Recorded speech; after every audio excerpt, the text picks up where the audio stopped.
ఉంది కదా. ఇక్కడి నుంచి మనం స్వప్నంలోకి పోయేప్పుడు, స్వప్నం ఎప్పుడు వస్తుంది మనకి? నిద్ర ఆవరించినప్పుడు. నిద్రలోకి పోతే ఈ జాగ్రత్త ఉన్నప్పుడు లేదు, లేదు అజ్ఞానమైన నిద్ర నుంచి మేలుకున్నా లేదు. అక్కడి నుంచి ఆ నిద్ర నుంచి మేలుకుంటే ఈ జాగ్రత్తకు వస్తే ఆ స్వప్నం కూడా లేదు. ఇప్పుడు రెండు సమానమైనా లేదా? అక్కడ వస్తువు లేకనే గ్రహింపబడుతుంది, ఇక్కడ వస్తువు ఉండి గ్రహింపబడుతుంది. అయితే అక్కడ వస్తువు లేకపోయినా వస్తు సంస్కారం ఉంది. సూక్ష్మ రూపంలో అక్కడ వస్తు సంస్కారం ఉంది, స్థూల రూపంలో ఇక్కడ వస్తు సంస్కారం రెండూ ఉన్నాయి. అక్కడ వస్తువు లేదు, వస్తు సంస్కారం మాత్రం ఉంది. ఇక్కడ వస్తు యొక్క సంస్కారం మాత్రం కూడా ఉంది. కాబట్టి రెండు అన్యదాగ్రహణం కిందకి వస్తున్నాయి. కాబట్టి ఒకదాన్నే చెప్పాడు ఇక్కడ. అన్యదాగ్రహత విపరీతంగా గ్రహించినందువల్ల స్వప్నం అనుకున్నారు.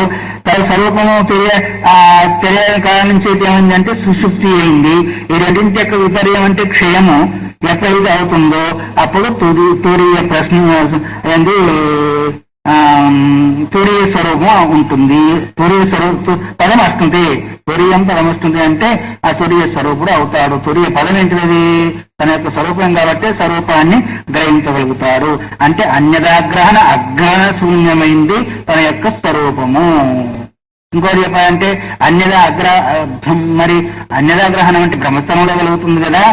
ఎక్కడ?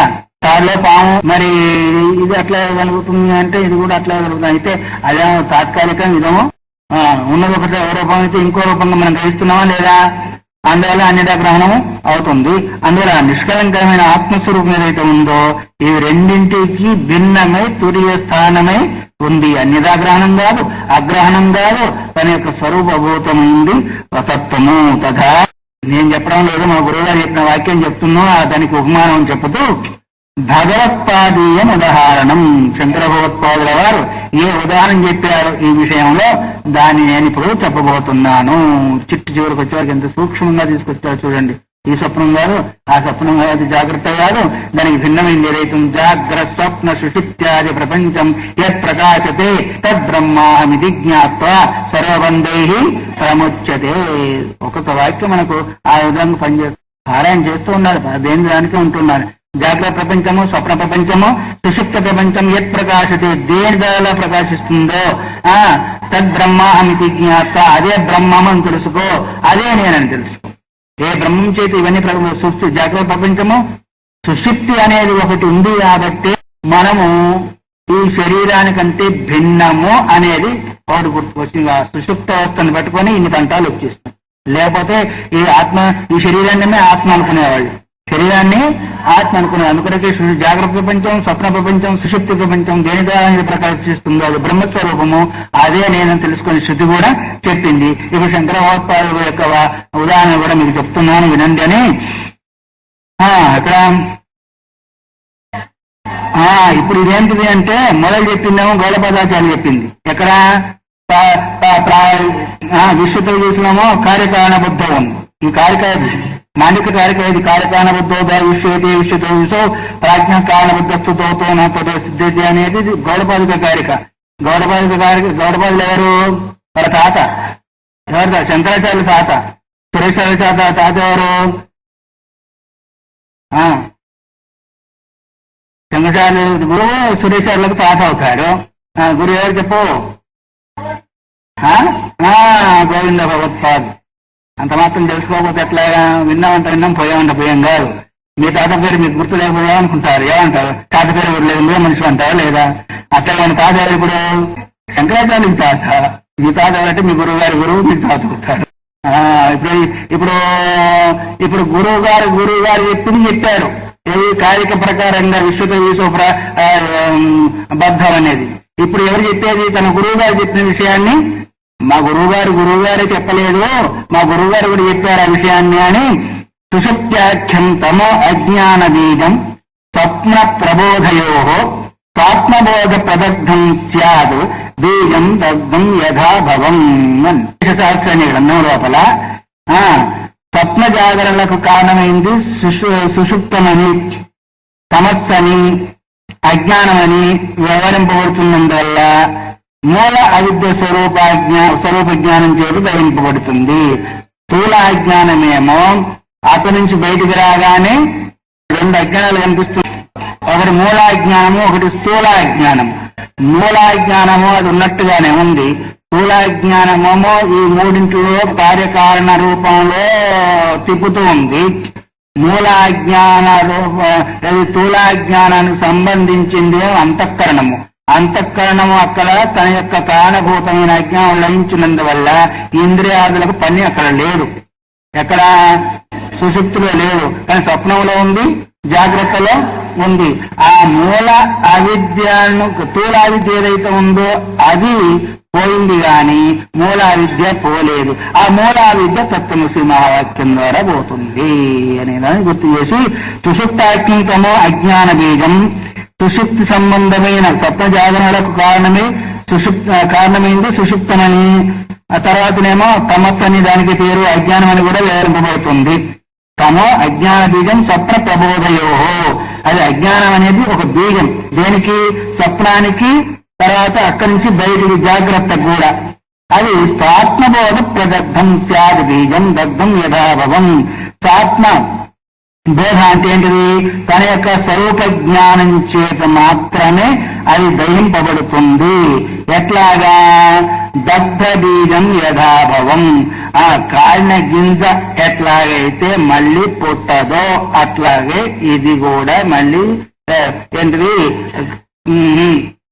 శరీరాలకు కారణం కాదు. దగ్ధ బీజం అంటే ఏంటిది, గింజలు వేయించారనుకోండి, వేయించింది మళ్ళీ మొలకెత్తుందా, గింజగా ఉందా లేదా, మరి అది ఉంది కానీ గింజ ఉంది కానీ దానిలో అంకురోత్పత్తి కలిగిన శక్తి లేదు. అట్లాగే మరి బోధ కలిగిన వానికి శరీరం కనిపించినప్పటికీ అతనిలో కూడా జన్మకు అంకురోత్పత్తి కారణమైన సంస్కారం ఉండదు. సంస్కారాన్నే మనం అక్కడ బీజం అంటున్నాము. అదంతా కూడా ఆ గింజ బీజం కాదు, లోపల ఉన్న అంకురం బీజము. మరి ఇదేంటిదంటే ఆ బీజాన్ని రక్షించే స్థూల శరీరం, అది సూక్ష్మ శరీరం. ఇది నేననే వారికి ఇది స్థూలమో, ఆ లోపల ఉండేది వేరు. అందుకని స్వాత్మబోధ దగ్ధం స్యాద్ బీజం దగ్ధం యథాభవం. ఆత్మబోధం తన యొక్క స్వరూపం అనే బోధ చేత ఆ బీజం ఏదైతే ఉందో అజ్ఞానమే బీజము దగ్ధము అవుతుంది అనేదాన్ని మరి ఆయన మా గురువు గారు చెప్పారు అనేదాన్ని గుర్తు చేశారు, ఉపమానాన్ని చూపించారు. కాబట్టి సుషుప్తము అజ్ఞానము తమస్సు అని చెప్పబడి అజ్ఞానం ఏదైతే ఉందో స్వప్న జాగ్రత్తలు కలిగేసిన తర్వాత నానా రకాలైన ప్రతి పదార్థాలంతా కూడా చూపిస్తుంది. అదంతా కూడా సుఖ దుఃఖాల అనుభవ రూపం కూడా వస్తుంది. అది సంసారానికి కారణమైంది కాబట్టి ఆ అజ్ఞానం ఆత్మతృప్తి జ్ఞానం చేత నశించినందువల్ల ఎట్లాగైతే దగ్ధమైన బీజము మళ్ళీ అంకురోత్పత్తి కారణం కాకుండా ఉంటుందో అట్లాగే ఈ అజ్ఞానం కూడా పోయింది కాబట్టి మళ్ళీ సంసారానికి కారణం కాకుండా ఉంటుంది. ఏవం ఈ రకంగా ఎవరెవరు చెప్పారు, గౌడై ద్రావిడైర్న పూజ్యేరర్థ ప్రభాషిత అజ్ఞానమాప్తోపాదీశం అహమాదిదృగీశ్వర. ఏ రకంగా పూజ్యైన గౌడయ్య అంటే గౌడపాదుల చేత, ద్రవిడయ్య అంటే ద్రవిడ దేశంలో ఉత్పన్నమైన మా శంకర భగవత్పాదుల గురువు వారి చేత. ద్రవిడంలో పుట్టాడు ఆయన. ఏంటిది కేరళ, మరి ద్రవిడ అని రాస్తారేంటి, దాని ఈ నాలుగు కలిసి ద్రవిడమేనంట. ఈ నాలుగు అంతే. అది వాళ్ళ ఆర్యులు, వీళ్ళు అనార్యులు. అనార్యులు అంటే వీళ్ళకు రుజుతారు. అందుకనికి ఈ 4 రాష్ట్రాలను రాక్షసులు అంట. అంతేకాకుండా ఏంటిది ఉత్తర దేశం పోతే దక్షిణ అంటారు. అంత రాక్షస ప్రదేశం అంటే ఎందుకంటే లంకకు సంబంధించి ఉంటాయి 4 రాష్ట్రాలని, వీళ్ళంతా రాక్షసులు ప్రవేశిస్తూ ఉంటారు. అందువల్లనే ఆ పుణ్యభూమి అందుకైంది అది ఉత్తర దేశము, ఇదేమో కర్మభూమి అయిపోయింది. ద్రవిడం అంటే కేవలం కార్లో తీసుకోవచ్చు. 4 రాష్ట్రాలంతా కూడా ద్రవిడం కిందగా వచ్చేస్తుంది. కాబట్టి గౌడై ద్రావిడై నా పూజ్యై, నా అంటే మాకు, అస్మాకం పూజ్యై, వీళ్ళిద్దరు కూడా పూజ్యులు. ఎందుకంటే గురువు పరమ గురువుకు కూడా గురువు కదా. పరమ గురువు ఎవరు, గౌడపాదాచార్యులు, గోవింద భగవత్పాదులు, ఆయన కూడా గురువు కాబట్టి పరమ గురువు పరాత్పర గురువు అయిపోతాడండి. అందువల్ల పూజ్యులు ఏమని చెప్పారు, ప్రభాషిత, చక్కగా అర్థమయ్యేట్టు చెప్పారు. ఆ అర్థాన్ని అంటే ఏంటిదంటారా, అజ్ఞానమాత్రోపాదేశం అహమాది దుర్గీశ్వర. అజ్ఞాన మాత్రమే ఉపాధి కాగలిగిన వాడి అహంకార దృశ్య ప్రపంచానికి సాక్షి అవుతున్నాడు. అజ్ఞానం లేకపోతే సాక్షి లేదు, అక్షి లేదు, ఛీ లేదు. ఇవన్నిటి కారణం ఏంటిది, అజ్ఞానము. దాని చేతులు అన్ని వచ్చినాయి అని ఎవరిస్తారు? అహమాది దృక్ ఈశ్వర. అహం అనే దానికి కూడా దృక్ అయినాడు, ఈశ్వరుడై ఉన్నాడు. కాబట్టి సాక్షి జీవుడని వ్యవహరింపబడుతున్నాడు. ఈ వ్యవహారానికి కారణం అంతా ఏంటిది? అజ్ఞానము. అందుకు సచ్చిదానంద అద్వితీయుడైన పరమేశ్వరుడే అనాథ అజ్ఞానం చేత జీవత్వాన్ని పొందినవాడు, అహంకారాదృశ ప్రపంచానికి అంతా కూడా సాక్షి. మరి ఈ అర్థాన్ని ఇంతవరకు నేను చెప్పాను. నేను చెప్పింది ఎక్కడిది అంటే ఆ గురువు గారు కూడా చెప్పిన దాన్ని ఇంతవరకు మేము మీ ముందు పెట్టాము అనే విషయం సురేశ్వరాచార్యులు చెప్పి, తత్ర అన్యదాగ్రహణవతు అన్యథాగ్రహణ బీజామగ్రహణమపి అనాత్మధర్మ ఏవ ఇత్యాహ. అందువల్ల అన్యథాగ్రహణవత్ అంటే విపరీత జ్ఞానం వలె అన్యథాగ్రహణ బీజం. అన్యథాగ్రహణానికి బీజం ఏంటిది? అజ్ఞానము. అది అజ్ఞానము కారణమైన అనాత్మత్వ స్వభావము అన్నారు. అన్యాగ్రహ బీజం అగ్రహణమపి అనాత్మధర్మ ఏవ. దాన్ని గ్రహించకపోవడం కూడా అన్యదాగ్రహణము అనాత్మని. అన్యదాగ్రహణానికి బీజమైన అజ్ఞానము అనాత్మే, దాన్ని గ్రహించకపోవడం కూడా అనాత్మే అని దీని ముందు శ్లోకం చెప్పబోతున్నాడు. కాబట్టి విపరీత జ్ఞానం వల్లే విపరీత జ్ఞానానికి కారణమైన అజ్ఞానము అనాత్మ స్వభావమే. విపరీత జ్ఞానము అనాత్మ స్వరూపమే, దానికి కారణభూతమైన అజ్ఞానము అనాత్మ స్వరూపం చెప్పబోతూ ఇదం జ్ఞానం అజ్ఞాత జ్ఞేయమేతది త్రయం యో అవికారో విజానాతి పరాగేవాస్యతమః. ఇది ఇదం అంటే ఏం చెప్పబోతుంది అని చెప్పబోదు. జ్ఞానము. జ్ఞాత అంటే తెలుసుకునేవాడు, అహం నేను, ఈ మూడైనా లేదా. ఇదం జ్ఞానం అహం జ్ఞాత. ఇది జ్ఞానము, నేను తెలుసుకునేవాణ్ణి. ఏతది జ్ఞేయం, ఇది తెలియబడేది. ఈ మూడింటిని ఎవరైతే నిర్వికారుడై ఉండియో అధికారో విజానాతి. జ్ఞాత జ్ఞాన జ్ఞేయములకు పరిచ్ఛిన్నుడు కాకుండా వీటికి అతీతుడై తన యొక్క నిర్వికార స్వరూపాన్ని ఎవరైతే తెలుసుకుంటున్నాడో వాడే ఆ చిదాత్మ అయినందువల్ల ఆ జ్ఞానానికి చిక్కకుండా ఉంటాడు. అంటే జ్ఞాత జ్ఞానే ప్రత్యక్షమాది జ్ఞాన జ్ఞేయాన్ని వదిలిపెట్టేసి కేవలం ఆ స్వరూపంగా ఉండేవాడు. అతనికి ఇంకా వేరే సంసారము అంటే త్రిపుటిని నిలువుకాడు ఏ చిదాత్మ తెలుసుకుంటున్నాడో అటు చిదాత్మకు మళ్ళీ జగద్బీజమైన అజ్ఞానము లేదు అంటే వాడిని వదిలిపెట్టి పోయింది అనుకుంటారు. ఇంట్లో గయ్యాలు ఎక్కుతున్నారనుకోండి, ఎవరనుకోండి స్త్రీలో పురుషులు కాదు, పురుషులకు స్త్రీలు కావచ్చు, ఎంతసేపు ఓచుకొని వదిలిపెట్టి పోయారు. పీడ పోయింది అనుకుంటారా, పొద పోయింది అనుకుంటారా? పొద పోయిందిలే అనుకుంటారు కానీ మళ్ళీ ఏదో వస్తు బాగుంది అప్పటికి అనుకున్నా అనుకుంటే మళ్ళీ ఎందుకంటే అజ్ఞాన కారణం. కానీ ఇక్కడ మొత్తం అంత కాదు. ఇంతవరకు ఏమనుకున్నాను శాశ్వతంగా వదిలిపోయింది, ఏ గొడవ లేదు అనే భావన ఇక్కడ వస్తుంది. కాబట్టి మూడింటికి అతీతుడై నిర్వికారి. మూడింటిది జ్ఞాత జ్ఞాన జ్ఞేయం. ఈ త్రిపుటిని ఎవరు నిర్వికారంగా నేను వాటికి సంబంధించిన వాడుగా నా యొక్క స్వరూపం తెలుసుకుంటారో మళ్ళీ మూటికి కారణమైన బీజ రూపమైన అజ్ఞానం వారి దగ్గరికి రాదు అని అన్నాడు. ఒక మహానుభావుడు ఉన్నాడంట. మహానుభావుల దగ్గరికి మాయాదేవి పోయిందంట.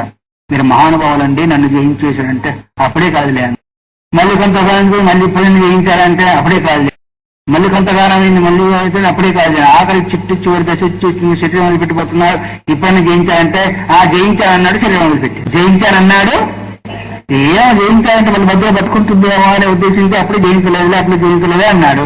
మళ్ళీ ఆఖరికి ఏమన్నాడు? శరీరం వదిలిపెడుతూ, ఎందుకంటే జ్ఞాని కదా అతను, శరీరం వదిలిపెట్టబోతా ఇప్పుడు నేను జయించాను నిన్న అన్నాడు, శరీరం వదిలిపెట్టాడు.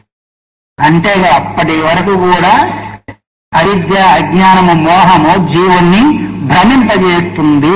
అప్పటి వరకు నేను జయించాను, నేను తెలుసుకున్నాను, నాకు జ్ఞానం కలిగింది అనుకునేవాడు మూర్ఖుడు.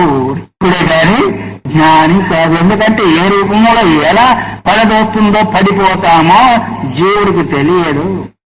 ఎందుకంటే పెద్ద పెద్ద కొన్ని వేల సంవత్సరాలు తపస్సు చేసిన మహానుభావులు సైతము మళ్ళీ దేదారికి ఉన్నట్టుగా మనకు కనిపిస్తున్నాయి. కాబట్టి అయితే ఎప్పుడైతే ఈ రూపంలో తెలుసుకుంటాడు, తపస్సు యొక్క ప్రభావం వేరు, జ్ఞానం యొక్క ప్రభావం వేరు. జ్ఞాత జ్ఞాన జ్ఞేయానికి త్రిపుటికి భిన్నమైన నా స్వరూపం తెలుసుకుని నిలబడతాడో వాడి దగ్గరికి మళ్ళీ రాదని చెప్తున్నాడు. తపస్సు యొక్క ప్రభావం చేత శక్తి పెరగవచ్చు, జ్ఞానం పెరగలేదు. అది గుర్తించి తపస్సు కొన్ని వేల సంవత్సరాలు చేస్తే నీకు శక్తి పెరిగిందే కానీ జ్ఞానం పెరగలే. అది వచ్చిన సంత ఆ శక్తితోనే ఏం చేశామో, అక్కడ ఎరువు వేసామంటే అక్కడ ఏం పెట్టామో దానికి ఎరువు బలం ఇచ్చేసింది. అట్లా తపస్సు చేతి సంపాదించిన శక్తి బయటకు వచ్చేసిన తర్వాత నీ ఏ స్వభావం ఉంటావు, ఏ కార్యకలాపాలు చేస్తావు దానికి అనుగుణం అవుతుంది. జ్ఞానానికి నీకు ఆత్మసాక్షానికి కారణం కాదు. అర్థమైందా? ఇగో ఇప్పుడు దీనివల్ల తత్వసీమ వాక్యోక్తమైన జ్ఞానము సంసారానికి బీజమైన అజ్ఞానాన్ని నశింపజేసే సమర్థవంతమైంది కాబట్టి అలాంటి వాడి వరకు దగ్గరికి మళ్ళీ అది రాదు. అందువల్ల ఈ శక్తి ఏదైతే ఉందో అది అజ్ఞానము పరమేశ్వరాది సత్త ప్రకాశము కలిగినందువల్ల అజ్ఞానం ఎటువంటిది అంటే తన యొక్క సత్తా ప్రకాశముల చేత ప్రకాశింపబడి. సత్తా అంటే ఉనికి, ప్రకాశం అంటే తెలియజేసేది. అజ్ఞానానికి ఎవరు మళ్ళీ ఆధారము? తనే. తన దగ్గర తన ఆధారమై ఉన్న వాళ్ళు తను మోసం చేసే అవకాశము ఉండదు. కాబట్టి అది తన దగ్గరికి రాదు. ఏతదేవం అత తస్య బీజాత్మ బీజాత్మ అజ్ఞానం దేనికి బీజము? సంసార వృత్తులకు బీజమైనందువల్ల చిత్త ధర్మ విశిష్ట స్వకార్య ద్వితీయాది సంబంధ దానివల్ల ఏమవుతుంది? అజ్ఞానం భిన్నత్వాన్ని గోచరించే అవకాశమే లేకుండా పోతుంది. అందువల్ల అవివేక కారణ ఆత్మన ఇత్యాహ. అతన్ని మాత్రం మళ్ళీ ఏంది అవివేకాన్ని మాత్రం, అవివేకం ఏంటిది? అవివేకం కారణమైన సుఖ దుఃఖ ధర్మాలను ఆశ్రయించిన వాడు కారు. ఎందుకు అంటే ఎప్పుడైతే బీజ రూపమైన అజ్ఞానం పోయిందో, ఎప్పుడైతే ద్వైతాంతో సంబంధం కలిపే అజ్ఞానం పోయిందో, ద్వైతానికి సంబంధం కలిపేది అదే సుఖ దుఃఖ, దానికి కలిపినందువల్లనే సుఖ దుఃఖాలు ఏర్పడ్డాయి. ఎప్పుడైతే జ్ఞానం చేత అది పోయిందో ఈ రెండింటికి లేదు, దానికి సంబంధించినవి కూడా లేకుండా పోయినవి అని చెప్పుతూ దాన్ని ఇంకా దృఢపరిచేదాని కొరకు శ్లోకం ద్వారా చెప్తున్నాడు. రూప ప్రకాశయోర్ యద్వత్ సంగతి విక్రియావత సుఖ దుఃఖాది సంబంధ చిత్తస్యేవం వికారిణ. రూపము ప్రకాశం యొక్క సంబంధము ఇది దేనికి ఉంటాయి? వికారం కలిగిన వస్తువుకే ఉంటాయి. కానీ రూప ప్రకాశయో యద్వత్ సంగతిర్ విక్రియావత, దేనికైతే ఆకారం ఉందో దానికే రూపము ఉంటుంది, ప్రకాశం కూడా ఉంటుంది. అంటే అది ప్రకాశింపబడుతూ ఉంటుంది. దేనికైతే అవి లేవో అట్లాగే సుఖ దుఃఖాలకు సంబంధము వికారములు చిత్తానికే కానీ ఆత్మకు లేవు. నేను సుఖని నేను దుఃఖి అనుకుంటే సుఖ దుఃఖాలు దేనికి? అంతఃకరణానికే కానీ ఆత్మకు లేవు. ఇప్పుడు దీనికి రూపం ఉంది, ఇది ప్రకాశిస్తుంది. ప్రకాశిస్తుంది అంటే దీనికి రూపం దానికి మాత్రమే తప్ప రూపం లేదని కాదు కదా. అట్లాగే సుఖ దుఃఖ అనుభూతి కూడా వికారం కలిగింది ఏంటిది? అంతఃకరణం. సుఖరూప వికారము, దుఃఖ రూప వికారము. కాబట్టి అది అంతఃకరణ కనుక కానీ ఆత్మకు లేవు. అంటే అర్థమేమి? అజ్ఞానం చేతనేమో కలుగుతుంది, ఆ వృత్తి ద్వారానేమో సుఖ దుఃఖానుభూతి కలుగుతుంది. ఆ అజ్ఞానము ఆ వృత్తి ఈ అంతఃకరణకు సంబంధించినవి తప్ప ఆత్మకు సంబంధించినవి కాదు అనేదాన్ని చెబుతూ మరి తదేత అన్వయ వ్యతిరేకాభ్యాం దర్శయిష్యన్న. ఇది అన్వయ వ్యతిరేకాల చేత అజ్ఞానానికి సంబంధించిందే మరి అంతఃకరణకు సంబంధించిందే కానీ చిత్తధర్మాలే కానీ ఆత్మధర్మాలు కావని చెప్పేదాని కొరకు ఈ శ్లోకాన్ని ఉదాహరణ చేస్తున్నారు. సంప్రసాదే అధికారిత్వాత్ అస్తం యాతే వికారిణి పశ్యతో నాత్మన కించిత్ ద్వితీయం స్పృశతే అన్వపి. సుషుప్తి కాలంలో వికారంతో కూడుకున్న చిత్తం లయించిన చేత సుఖ దుఃఖాది వికారాలతో కూడుకున్న చిత్తం ఉండపోయిందా? యాతే అస్తం యాతే వికారిని పశ్యతో ఆత్మన కించిత్. ఆ వికారరహితమైన ఆత్మే ఉంటుంది కానీ రెండో వస్తువును కొంచెం కూడా స్పృశించడము లేదు. పశ్యతో ఆత్మన కించిత్ ద్వితీయం స్పృశతే అన్వపి. అన్వప్ అంటే అనుమాత్రం కూడా రెండో వస్తువు అక్కడ బోధనకు రాదు. ఎందుకంటే ఏ రెండందల వికారం కలిగి బోధకు వస్తుందో అది సుషుప్తిలో లేకుండా పోయింది కాబట్టి అనుమాత్రం కూడా తనకంటే భిన్నమైన వస్తువు గోచరించదు, అంటే తనకు తానుగానే ఉండిపోతాడు. పూర్ణిమ లేదా? అందుకనికే ఎందుకు చెప్పాడు ఇక్కడ? జ్ఞాని అయిన వారికి కూడా అజ్ఞానం లేదు కాబట్టి తనకు తానుగానే ఉంటాడు. వికార రూపమైన అక్కడ అంతకరణం లేనందువల్ల ఎట్లా అయితే అనుమాత్రం గోచరం లేదో సుషుప్తిలో, అట్లాగే జ్ఞాని అయిన వాడికి అజ్ఞానం లేదు కాబట్టి రెండో వస్తువు అంటూ గోచరించదు అనే దాన్ని, అంటే సమస్త వికారానికి ఆధారమైంది ఏంటిది? చిత్తము. అది సుషుప్తి కాలంలో లయించిపోయింది. ఎక్కడ లయించిపోయింది? తనకు కారణభూతమైన అజ్ఞానంలో లయించింది. కాబట్టి నిత్య జ్ఞాన స్వరూపమైన ఆత్మ ప్రకాశిస్తుందే కానీ అక్కడ కర్తృత్వ వికారాలతో గోచరమయ్యే వ్యవహారం మాత్రం అక్కడ ఉండదు. ఆ వ్యవహారం సంబంధించిన అక్కడ దాని గంధ మాత్రం, లేశ మాత్రం కూడా అక్కడ ఉండనే ఉండదు. తానుగా ఉంటాడనే విషయాన్ని ఇక్కడ గుర్తు చేశారు. మరి మిగతా విషయాలు రేపు మనం విచారించుకుందాం. హరి ఓం తత్సత్. శివార్పణమస్తు. ఓం సహనా భవతు సహనౌ భునక్తు సహ వీర్యం కరవావహై తేజస్వినావధీతమస్తు మా విద్విషావహై. ఓం శాంతి శాంతి శాంతి. హరి ఓం. కేవల చిదాత్మకు జ్ఞానము అంతఃకరణం వృత్తిగా మారినప్పుడే కలిగేది కూడా అంతఃకరణానికే, కానీ చిదాత్మకు చిదాభాస్కి కలిగిందని వ్యవహారం అని ఇంతవరకు మనము విన్నాం. తర్వాత విషయాన్ని స్వయం కూటస్థ జ్ఞానమూర్తి నా ఆత్మే కూటస్థమూర్తి, కూటస్థుడు అని చెప్పబడుతుంది. కూటస్థుడు అంటే చెప్పాను ఇది వరకు ఒకసారి. కూటవత్సతీతి కూటస్థ. కూటం అంటే ఏమని చెప్పుకున్నాము? కూటం అంటే ఒక ఇంత పనులు చేసే దగ్గర కానీ, బంగారు పనులు చేసే దగ్గర కానీ రాయి ఉంటుంది. రాయి దాన్ని వేసి కొడతా ఉంటా. ఇప్పుడు రాళ్ళు ఉన్నాయిలో మిషన్లు కదా. ఎన్నో రకాలైన వస్తువులు వచ్చి దానిపైన తయారవుతూ ఉంటాయి, పోతూ ఉంటాయి, కానీ రాయి మాత్రం ఉన్నట్టుగానే అదేమాత్రం కూడా కదలదు, మెదలదు. వచ్చిపోయే వికారాలతో కూడుకున్న వాటితో సంబంధం ఉన్నప్పటికీ వికారం కలిగి ఉండదు, వికారం దానికి రాదు. దాన్ని కూటస్థుడు అంటారు. అప్రాజ్ఞే తథైవాయం స్వప్న జాగృతాంతయో పశ్యన్ అపి అవికారిత్వాత్ ద్వితీయం నైవ పశ్యతి. సుషుప్తి కాలంలో ఏ రకంగా ఉంటుందో అట్లాగే స్వప్నకాల జాగ్రత్త కాలాల యందులో కూడా వికారుడై ఉంటాడు. సుషుప్తి కాలంలో అంతఃకరణం లేదు, అక్కడ వికారాలు లేవు, అందుకొరకే సాక్షిమాత్రుడుగా ఉన్నాడు. ఇది స్వప్నకాలంలో జాగ్రత్త కాలంలో వికారం ఉన్నాయి కదా, అక్కడ అంటుకోబడుతుంటాడు కదా అని ఒకవేళ అంటే అక్కడ కూడా అంటబడదు. యథా ప్రాజ్ఞే తథైవాయం స్వప్న జాగ్రత్తాంతయో.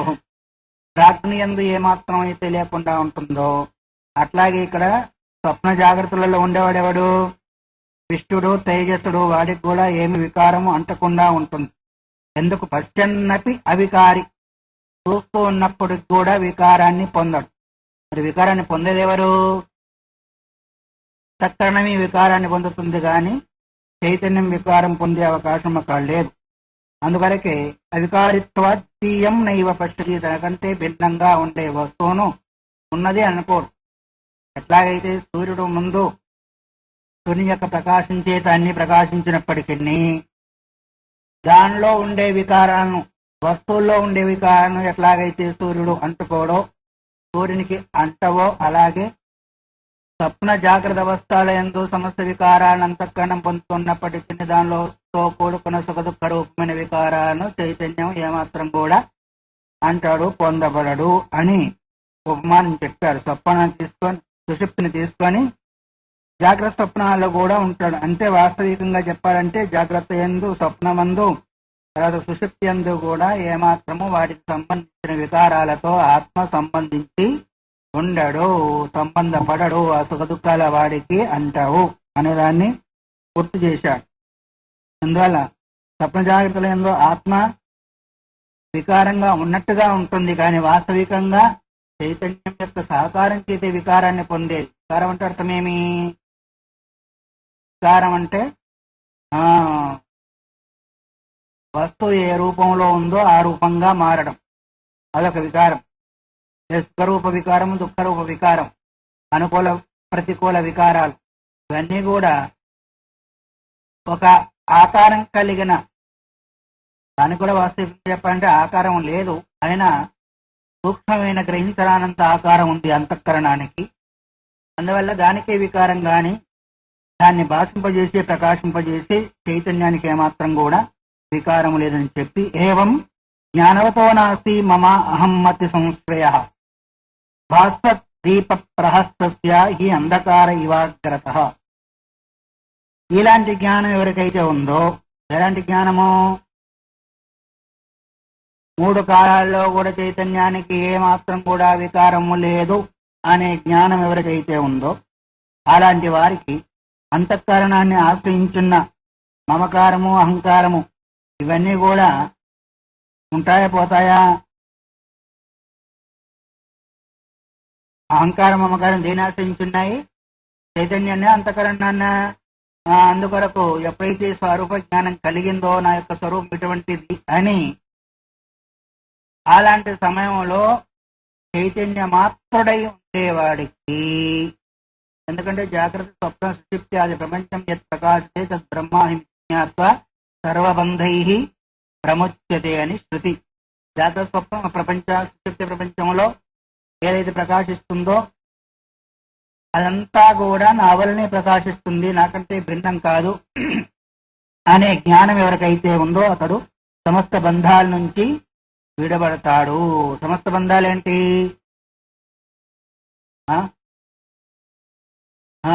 అది కాదు, స్వప్నం ఒక బంధము, జాగ్రత్త ఒక బంధము, సుషుప్తి ఒక బంధం. ఆయన యొక్క స్వరూపం ఏంటిది? తురియ స్వరూపం. మూడిట్లో వెళుతూ ఉంటాడు కదా. అందుకొరకు అంతఃకరణం ఎప్పుడైతే ఉందో అహంకారం ఉంది, మమకారం ఉంది, దాని ద్వారా వికారం కలిగింది, వికారం ద్వారా సంస్కారం వచ్చింది, ఆ సంస్కారాలన్నీ కూడా జన్మకు సుఖదుఖానికి కారణమైనవి. దాని చేత మళ్ళీ కర్మ, దాని చేత సంస్కారము, దాని ద్వారా మళ్ళీ జన్మలు వస్తూ ఉంటాయి. కాబట్టి ఎప్పుడైతే సర్వము నా వల్లనే ప్రకాశిస్తున్నాయో, నాకంటే భిన్నం కాదనే జ్ఞానము కలిగిందో వాడికి సమస్త బంధాలు పోయినాయి. అలాంటి వాడికి అహంకారం చేత అహంకారాన్ని ఆశ్రయించిన, ఇది అంతఃకరణాన్ని ఆశ్రయించిన అహంకార మమకారాలు ఏమవుతాయి? భాస్వత్ ప్రదీప హస్తస్య హి అంధకార ఇవాగ్రత. చేతిలో ఒకడు మంచి బాగా వెలిగే లైట్ పట్టుకొని వెళ్తూ ఉన్నాడు. వెళ్తుంటే చీకటి ఉంటుందా పోతుందా? ముందు దారి చూపిస్తూ ఉంటుంది. నేను అడిగింది చీకటి ఉంటుందా పోతుందా అడిగాను. చేతిలో లైట్ పట్టుకొని వెళ్తున్నాడు. ఆ లైట్ పట్టుకొని పోయేవాడికి ముందు చీకటి ఉంటుందా అని అడిగాను. మరి ముందు పోతుందా? అందువల్ల ఎట్లాగైతే ఎలా వెళ్తుపోతూ ఉంటే అలా చీకటి వెళ్ళిపోతూ ఉంటుందో, అట్లాగే ఆత్మస్వరూపంగా నిలబడి ఆత్మస్వరూపం అంతే ఉంది. ఆత్మ భావన, ఇంకా అక్కడ భావన కూడా లేదు. భావించడానికి అంతఃకరణం ఉండాలి. ఇక్కడ ఆత్మ భావన కలిగి ఉన్నాడు అంటే అంతఃకరణం ఉన్నట్టే లెక్క. అంతఃకరణం ఎప్పుడైతే ఉంటుందో అహంకార మమకారాలు కూడా వచ్చేస్తాయి. కాబట్టి తద్రూపుడయ్యే ఉంటాడు. వ్యవహారములో కొంచెం మనకు న్యూనత్వం కనిపించినప్పటికీ అక్కడ ఏ వ్యవహారం కూడా